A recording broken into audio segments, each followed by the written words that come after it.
Breaking news వాహనదారులకు కేంద్రం good news చెప్పింది. ఎన్నాళ్లుగానో ఎదురు చూస్తున్న ఫాస్ట్ ట్యాగ్ ఆధారిత టోల్ గేట్ వార్షిక పాస్ ఆగస్టు 15 నుంచి అమల్లోకి వస్తుందని కేంద్ర మంత్రి నితిన్ గడ్కరీ ఎక్స్ లో ప్రకటించారు. 3000 రూపాయలతో వార్షిక టోల్ గేట్ పాస్ తీసుకుంటే ఏడాది పాటు దేశంలోని అన్ని జాతీయ రహదారులపై తిరగొచ్చాయని ఆయన వెల్లడించారు. కార్లు, జీపులు, వ్యాన్ల వంటి వాణిజ్యేతర ప్రైవేటు వాహనాలకు మాత్రమే ఈ పాస్ వర్తిస్తుందని గడ్కరీ తెలిపారు.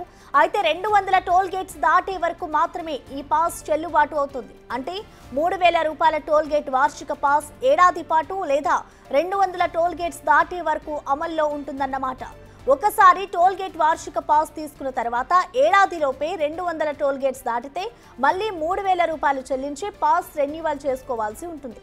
ఒకవేళ ఏడాదిలోపు 200 టోల్ గేట్స్ దాటకపోయినా పాస్ రెన్యువల్ చేసుకోవాల్సిందే.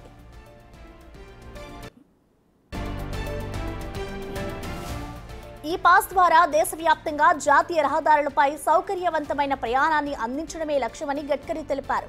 టోల్ ప్లాజాల దగ్గర రద్దీ, వివాదాలను తగ్గించడంతో పాటు 60 కిలోమీటర్ల పరిధిలోని టోల్ ప్లాజాల మధ్య తిరిగేందుకు నెలవారీ పాస్లు తీసుకోవాల్సిన అవసరం కూడా తప్పుతుందని గడ్కరీ తెలిపారు.